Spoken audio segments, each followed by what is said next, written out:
moi, la souveraineté version 21e siècle, c'est de construire de la résilience. Arantxa González est de ces réalistes qui débordent d'optimisme. C'est pour ça que je l'ai invitée à la Gaîté Lyrique, en public, pour partager un peu de ses espoirs en ces temps minés par les crises.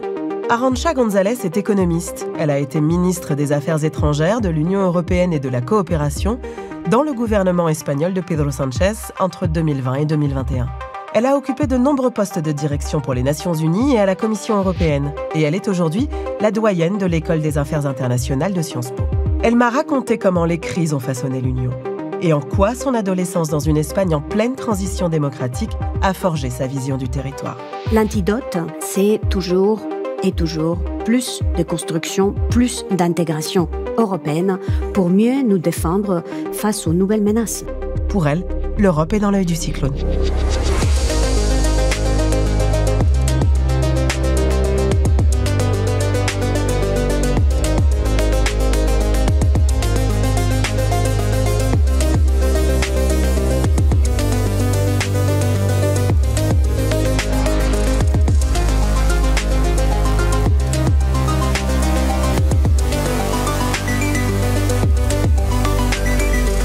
Bienvenue Arantxa González dans l'œil du cyclone. Alors que nous sommes en ce moment dans le cadre d'une campagne européenne, comment va l'Union ? Je crois, Nora, que l'Union aujourd'hui, elle est fatiguée parce qu'elle a traversé beaucoup de crises existentielles dans ces 10-15 dernières années. Mais l'Europe est aussi lucide. Elle sait très bien que son futur dépend de sa capacité à continuer à construire de l'intégration européenne. Si elle ne fait pas ça, elle sait très bien qu'il y aura moins d'Europe. Il y aura moins de prospérité, il y aura moins de sécurité. Mais surtout, l'Europe, aujourd'hui, Nora, est déterminée.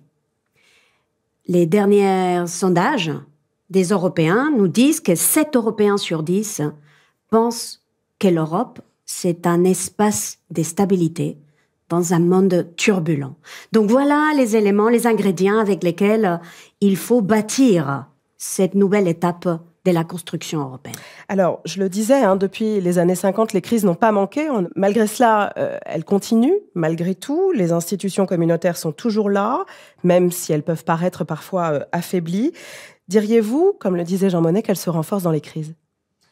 Force est de constater que les grands sursauts dans la construction européenne, à l'origine, il y a toujours eu des crises. Que les crises ont cette capacité de mobiliser l'énergie politique qui est nécessaire dans une Union européenne qui est un animal politique différent des autres animaux politiques qui existent dans le monde. C'est pas un État, c'est plus qu'un État. C'est un espace où il n'y a pas une seule source de décision. Il y a 27 États membres qui décident chaque jour de mettre ensemble qui ils sont et ce qu'ils peuvent faire. Et ils le font dans cette construction européenne qui est tellement spécifique des démocraties, des progrès économiques et des solidarités. Qui allait nous dire à la sortie du Brexit, quand on croyait qu'on avait, grâce à l'unité de l'Union européenne, on avait réussi quand même à garder cet espace européen unique, qui allait nous dire que nous allions nous confronter à une pandémie qui a mis à l'épreuve justement la capacité de l'Europe d'agir en tant que telle, de dépasser cette réflexe national qu'on a tous eu, les masques pour moi, l'équipement sanitaire pour moi, je décide comment je ferme mes frontières, même si cela a un impact énorme sur d'autres citoyens européens. Vite, on a appris que la sortie n'allait se faire que par les hauts, avec plus d'intégration européenne. Peu savait-on qu'une fois qu'on pensait qu'on avait géré la pandémie du Covid, on allait voir les retours à nouveau, les retours de la guerre sur le continent européen. Comment montrer à la Russie qu'on n'allait pas tolérer cette redéfinition de frontières dans le continent européen au XXIe siècle, en oubliant la légalité internationale, les traités qu'on avait, les promesses qu'on s'était fait. Eh bien, on a dû grincer des dents et faire construire davantage d'unité européenne. C'est comme ça qu'on a approuvé 13 paquets de sanctions contre la Russie, parce qu'on pense qu'il faut affaiblir Poutine pour aider l'Ukraine à gagner cette guerre, parce que si l'Ukraine perd cette guerre, c'est l'Europe qui la perd aussi. L'Europe entière, pas seulement l'Union européenne. D'autres voisins que nous avons qui ne sont pas dans l'Union européenne, mais qui voient la réalité en face comme nous. La Suisse, le Royaume-Uni, la Norvège, et même la Turquie. Donc, c'est un enjeu majeur pour lequel l'antidote, c'est toujours et toujours plus de construction, plus d'intégration européenne pour mieux nous défendre face aux nouvelles menaces. Vous dites que le territoire est une notion clé des relations internationales. Pourtant, aujourd'hui, penser territoire, c'est pas forcément penser géographie. Comment vous définiriez cette notion de territoire ? On est confronté à une espèce de grande contradiction. Les territoires, c'est bien sûr un espace géographique défini dans les cartes. Il faut simplement demander aux Ukrainiens, qui se sont vus envahir, dont on a redessiné les frontières d'un espace géographique. Mais ça ne suffit pas aujourd'hui, cette notion de territoire ne suffit pas aujourd'hui pour expliquer les défis auxquels nous faisons face. Imaginons une pandémie pour laquelle une carte, une frontière dans un espace géographique ne veut rien dire. Imaginons une crise financière comme celle qu'on a traversée en 2009. Imaginons la menace nucléaire.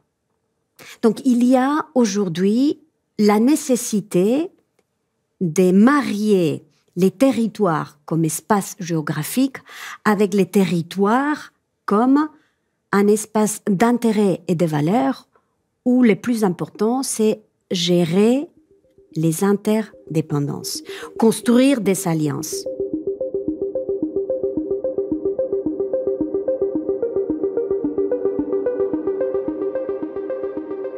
Ce qui veut dire, selon vous, qu'il faut dépasser la notion d'État-nation ?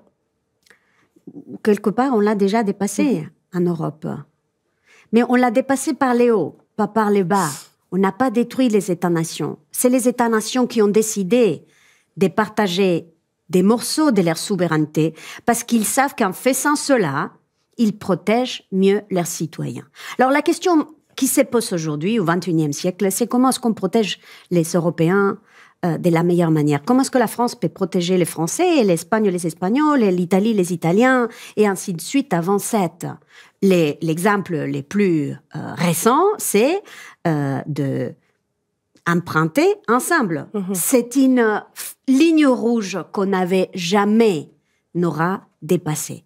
Quand je suis entrée à la Commission européenne dans les années 90, l'idée qu'on pourrait un jour faire un emprunt européen en commun m'aurait fait rigoler. Aujourd'hui, c'est devenu une réalité. Mais ce n'est pas une réalité parce qu'il y a une idéologie derrière.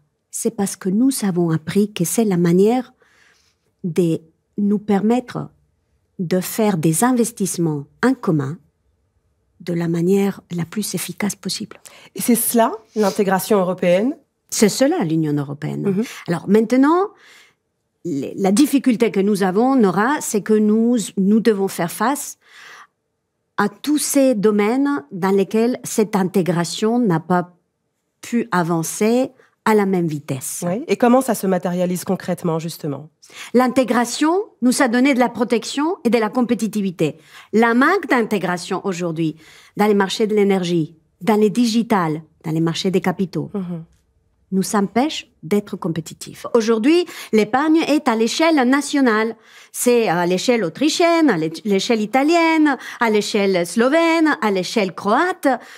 Et c'est pourquoi, aujourd'hui, quand nous devons faire des gros investissements dans des secteurs comme la technologie qui nécessitent, ou les changements climatiques qui nécessitent des gros apports de capitaux, nous devons nous tourner vers les États-Unis. C'est pas que nous n'avons pas les capitaux en Europe, c'est que nos marchés des capitaux sont trop fragmentés. Alors, vous parlez compétitivité, mais d'autres disent, par exemple, qu'il faudrait peut-être plus s'intégrer, renforcer encore plus ces institutions communautaires et ces convergences entre nos différents pays, par exemple sur la question sociale. Qu'en pensez-vous ? Je suis absolument d'accord. Je viens d'un pays qui a beaucoup agi pour la construction de l'Europe sociale, cette Europe sociale qui était tellement chère au président de la Commission européenne qui était Jacques Delors. Alors simplement, en matière sociale, les États préfèrent pas intégrer, mais faire de la convergence. Ils ont décidé qu'ils veulent garder les politiques sociales près de chez eux, mais qu'il faut une convergence à l'échelle européenne, une convergence dans la protection des travailleurs, dans la formation des adultes, dans la sécurité au travail, ou même dans les salaires minimums.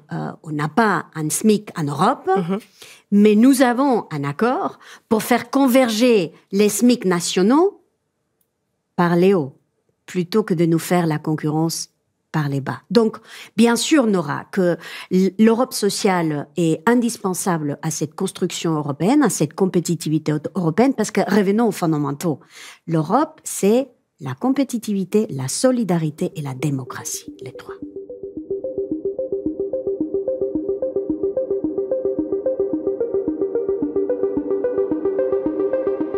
L'Union n'en finit pas de s'agrandir finalement. Est-ce que vous pensez qu'on peut encore grandir? Comment est-ce qu'elle peut fonctionner à 36 ou à 40 États? Mon adolescence a été l'adolescence de la négociation pour l'entrée de l'Espagne dans l'Union européenne. J'étais née dans une dictature, dans une Espagne qui n'appartenait pas à l'Union européenne, qui n'était pas entre les nations fondatrices de l'Europe. Et pourtant, quand j'ai regardé l'Europe, je voyais cette lumière, cette démocratie, cet espace des droits et des libertés, cette solidarité à laquelle je voulais appartenir. Et bien sûr, à l'époque, je me souviens qu'on disait la même chose. Je me souviens, en France, on disait « Oh là là, il y a les agriculteurs espagnols qui arrivent, ils vont détruire l'agriculture française. » Et les Italiens disaient « Oh là là, il y a les industriels espagnols qui arrivent, ils vont détruire... » Donc, on est passé par là. Mais je crois ce n'est pas très différent aujourd'hui. Quand les citoyens des Balkans, quand les citoyens ukrainiens, quand les Géorgiens, quand les Moldaves regardent vers l'Union européenne, ils voient cette lumière. Et nous devons aussi donner une réponse à ces citoyens qui, bien sûr, ont d'autres choix. Ils sont des voisins, comme la Biélorussie, comme la Russie, comme la Chine, un peu plus loin. Ils veulent se rapprocher de cette lumière qui, pour eux, est l'Union européenne. Vous le disiez tout à l'heure, il y a aussi cette question du pouvoir. La question du pouvoir, elle est centrale, mais dans une Europe puissance. Mais qui décide déjà en Europe ? L'Europe est un espace démocratique, donc le pouvoir a différentes sources. Bien sûr, il y a des États, bien sûr, il y a les pouvoirs militaires, mais il y a d'autres pouvoirs en Europe. Il y a les pouvoirs de l'opinion publique. Et on sait très bien que dans un espace démocratique comme l'Europe, les opinions publiques comptent pour beaucoup. C'est pourquoi aujourd'hui, c'est très important de parler aux citoyens européens, de parler de ces défis avec les citoyens européens, de ne pas imaginer qu'on peut construire ces pas supplémentaires d'intégration européenne sans un débat qui sera probablement musclé avec les citoyens et citoyennes européens. Il y a aussi les pouvoirs des entreprises. Nous savons que dans un domaine comme la technologie, les entreprises sont parfois plus fortes que des États. Certainement, beaucoup plus fortes. Souvent, les pouvoirs des universités, je sais bien, étant à Sciences Po, les pouvoirs aussi des chercheurs, des savants, des gens qui pensent, qui imaginent, qui réfléchissent, qui enseignent, qui transmettent les savoirs. C'est toutes ces différentes dimensions de pouvoir qui composent aujourd'hui le pouvoir européen.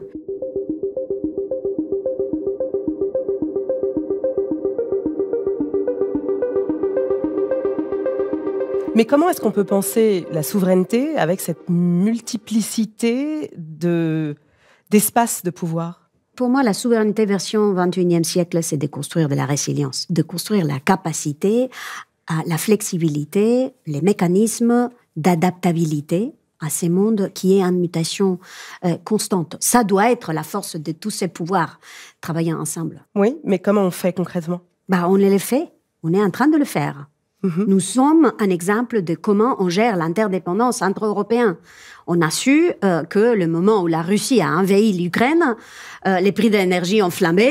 On a essayé de ressoudre ça en allant chacun de notre coin et on a vite compris qu'on devait faire des achats en commun, qu'on devait gérer une interdépendance qui est la nôtre en construisant une espèce de capacité de l'Union européenne à résister, à jongler avec cette nouvelle donnée qui était des tensions dans les marchés de l'énergie qui ont beaucoup à voir avec les problèmes des pouvoirs d'achat des citoyens européens. En attendant, il y en a qui défendent une autre conception de la souveraineté et qui veulent revenir dans cette idée de frontières, d'État-nation. Le récit que portent aujourd'hui les nationalistes, les populistes, ceux qui défendent aussi une ligne illibérale gagnent largement du terrain, que ce soit en Espagne, chez vous, qui avez pourtant traversé une dictature et vous en êtes sorti au mi-temps des années 70, le Portugal également, mais je pourrais citer la Grèce, l'Italie, les Pays-Bas, la France, la Belgique, l'Allemagne, la Suède, la Finlande, la Hongrie. La liste n'est pas exhaustive, pas un pays n'échappe à cette emprise. Est-ce que l'Europe a échoué? Non, je ne crois pas que l'Europe a échoué, mais c'est vrai qu'il y a une montée des populistes. Alors pourquoi? Bon, d'abord, dans certains pays, la cause est une espèce de fatigue des réformes qui ne se terminent jamais. Dans d'autres pays, c'est la corruption. Dans d'autres pays, c'est la migration. L'autre, la démonisation des barbares qui viennent d'ailleurs. Dans d'autres pays, c'est un mode de vie qui change. L'émancipation des femmes, il y a certains dans certaines sociétés qui n'aiment pas. Donc, il y a une amalgame des raisons. Toutes ces questions, il faut les traiter. Si on veut gagner du terrain aux populistes, il faut rentrer à traiter chacun de ces syndromes. Mais comment vous expliquez que, de fait, c'est sur la question des frontières que tout ceci vient se cristalliser? Parfois, c'est la frontière, parfois, c'est pas. La corruption, c'est pas une question de frontières, c'est une question de probité. C'est une question d'institution. C'est pourquoi c'est tellement important d'avoir des institutions fortes. Quelque chose que les populistes n'aiment pas. Pour les populistes, le monde s'est réduit les élites et les peuples. Les élites mauvais, les peuples bons. On n'a pas besoin d'intermédiation entre les élites et les peuples. Parlons et traitons directement au peuple. La première chose qu'a fait le président Donald Trump, quand il est arrivé à la Maison-Blanche, a été de couper la tête, si pas couper le budget, de beaucoup d'institutions qui gênent parce qu'elles sont la garantie d'une démocratie qui fonctionne.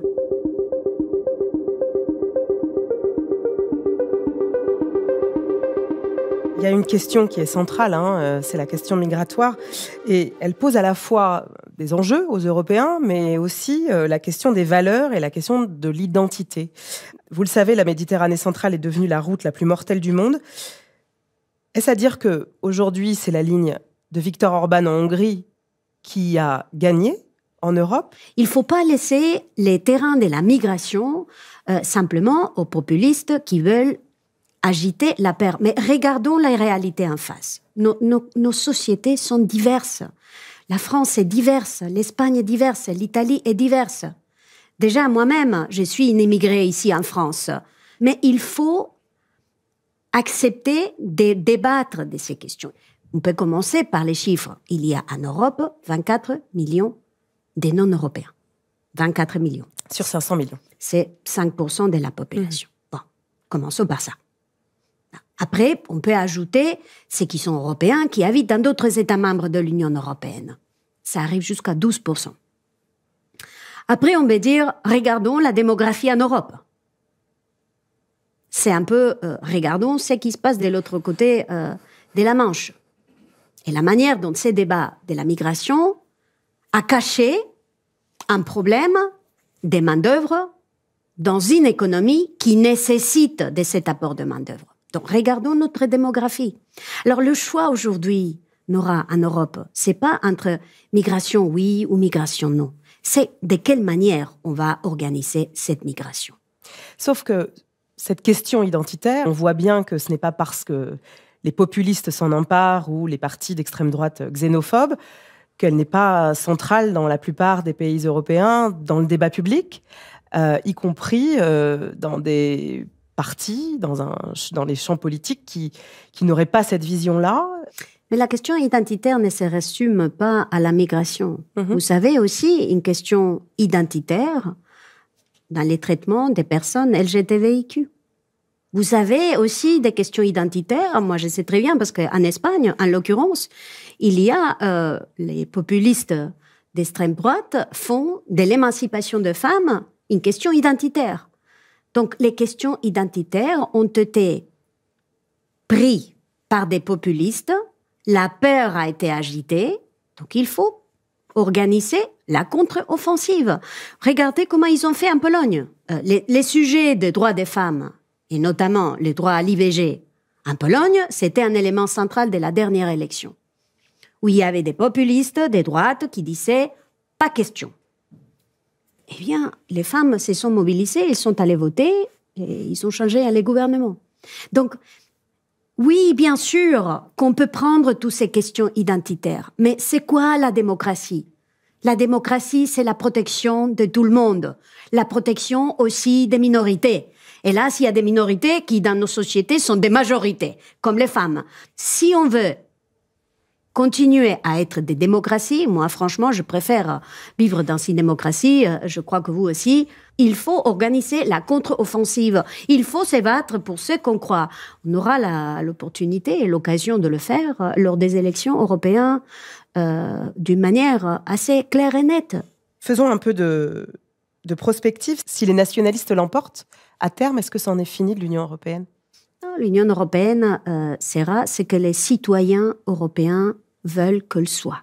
Aujourd'hui, elle est un peu à la croisée d'un chemin, dans un monde qui se brutalise. Garder cette Union européenne comme un espace spécifique des démocraties, des économies et des solidarités nécessite d'un apport plus fort des citoyens européens. C'est ça l'enjeu des élections au Parlement européen, c'est le choix entre décider de notre futur, décider de si nous voulons être ces modèles spécifiques, ou mettre ce choix entre les mains d'autres, l'électeur américain au mois de novembre, Poutine, Xi Jinping, et la liste pourrait continuer. Est-ce qu'il suffira de convoquer les Européens à des scrutins tous les 6 ans pour faire en sorte qu'ils s'approprient ce projet et que le débat ait lieu ? Non, la démocratie, c'est aller régulièrement exprimer nos opinions aux urnes, mais ça ne suffit pas. La démocratie, c'est aussi l'efficacité, les résultats, montrer de quelle manière on est en train de résoudre les problèmes auxquels nous sommes confrontés. Et la démocratie, c'est aussi la cohérence. La cohérence entre ce qu'on fait et ce qu'on dit. Si vous voulez, Nora, moi, j'étais à l'école de Jacques Delors, le grand président de la Commission européenne, et il disait « Ne choisissez jamais entre être optimiste ou pessimiste. Choisissez d'être activiste. » C'est de cela qu'il s'agit aujourd'hui.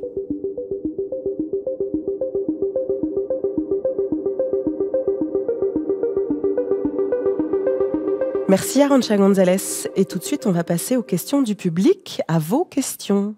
Et ici. Merci beaucoup pour cette énergie positive que vous avez partagée avec nous ce soir. Et je retiens un mot, c'est le mot résilience, qui sonne presque comme un début de projet politique de société. Comment je raconte ça à mon fils de 20 ans ? C'est quoi la résilience au niveau européen ? C'est comme la capacité de cet animal européen de s'adapter à un monde qui est plus chaud, à un monde qui est plus brutalisé, à un monde où l'Union européenne a besoin d'amis, à un monde où elle ne pourra pas réussir si elle n'est pas capable de tisser des alliances fortes. C'est un animal qui s'adapte aux circonstances pour continuer à être cet espace spécifique qui a été construit en 1950 suite à des guerres mondiales et beaucoup de douleurs. Et qui observe que cette douleur est de retour au continent européen et qui ne veut pas tomber dans le piège dans lequel elle a vécu pendant des siècles. C'est ça la résilience. Mais je me permets de tirer ce fil-là. Est-ce à dire que dans ce cadre, il faut revoir nos institutions et on a beaucoup entendu parler d'une Europe à plusieurs vitesses. Il faudrait, de fait, avoir des cercles différents. Ce serait ça, cette forme d'agilité. Comment vous voyez les choses ? Mais ça, on l'a déjà. Ah. Nous, Européens, on est cartésiens. Surtout ici, en France, on est cartésiens. Donc, on aime bien les cadres, les systèmes, les modèles. On oublie que l'Union européenne est aussi un animal vivant. C'est un être vivant, c'est un être qui se développe et qui a déjà, de fait, des cercles concentriques. Il y a des pays de l'Union européenne qui sont dans l'euro, il y a des pays qui ne le sont pas. Il y a des pays de l'Union européenne qui sont dans l'espace Schengen, des pays qui ne le sont pas. Donc, ne nous fixons pas trop sur cet élément institutionnel en tant que tel. Regardons un peu plus loin, regardons un peu pourquoi on veut faire ces projets politiques. Et surtout, parlons aux citoyens de ce qui se passe aujourd'hui en Europe et dans le monde, parce qu'il faut, dans un espace démocratique comme l'Europe, d'amener les citoyens avec ces projets. Je trouve que ça serait, à mon avis, la chose à faire aujourd'hui. Merci. Bonsoir. Moi, j'avais une question, parce qu'on parlait beaucoup de confiance des citoyens européens face à leur sentiment d'appartenance à l'Europe. Est-ce que vous avez déjà en tête une approche assez précise de comment réinsuffler, s'il n'est pas assez, ce sentiment d'appartenance de manière plus prégnante, quoi ? Parlons d'un sujet aujourd'hui qui est très important et qu'il faut parler entre nous, citoyens. C'est les investissements à faire dans le domaine de la défense. Il faut faire un saut qualitatif dans les investissements dans les domaines de la défense parce que, encore une fois, notre capacité à protéger l'espace européen aujourd'hui, et nous le voyons bien parce que nous sommes à la frontière d'un espace qui est en guerre, qui s'appelle l'Ukraine, nous savons, et nous écoutons ce qu'il nous dit Poutine, nous savons qu'il y a des risques aujourd'hui pour l'Union européenne. Que les conflits en Europe, ils ne sont pas là, mais on ne peut pas les écarter. Donc, il faut se préparer. Mais ça, il faut le discuter avec les citoyens européens. Pas en agitant la peur des citoyens, mais en expliquant calmement qu'aujourd'hui, nous devons décider combien de suppléments d'investissement on va faire dans la défense européenne, comment est-ce qu'on va le faire d'un point de vue industriel, parce que nous avons aussi des industries dans les domaines de la défense. Comment nous voulons prendre plus de responsabilités à l'OTAN, qui est l'alliance de sécurité, les parapluies qui nous protègent aujourd'hui. Donc tout ça, je crois qu'il faut pouvoir les débattre avec les citoyens. 90% des Européens, c'est ce qu'ils nous disent les derniers Eurobaromètres, veulent faire une politique européenne de la défense. Parlons aux citoyens de ces questions. On va prendre une dernière question, c'est ça ? Comment, dans une Europe dans laquelle les industries de défense sont aussi fracturées, aussi divisées, aussi nationales, on peut créer une Europe de la défense sans uniquement bénéficier aux intérêts militaires américains ? C'est une belle question, parce que si je regarde aujourd'hui, quel est l'espace au monde qui achète plus d'armes aux États-Unis, ou plutôt, quel est l'espace au monde qui achète plus d'armes ailleurs que chez eux? C'est l'Europe. Et pourquoi? Justement parce qu'on a des marchés trop fragmentés, parce qu'on n'arrive pas à faire de l'échelle, parce que l'armement aujourd'hui, c'est bien sûr de petits boulettes, mais c'est aussi de faire des investissements très grosses dans des systèmes de défense. Et pour cela, il faut l'échelle. Et 27 États européens avec 27 industries fragmentées ne pourront jamais faire de l'échelle. La fragmentation, ça n'aide pas ni l'industrie de la défense, ni la protection du citoyen européen. Merci beaucoup, Arantxa González. Merci à toutes et à tous de nous avoir suivis. Vous pouvez revoir cette émission ainsi que toutes les autres sur le site d'arte.tv. Nous, on se retrouve très vite dans l'œil du cyclone. Tchuss.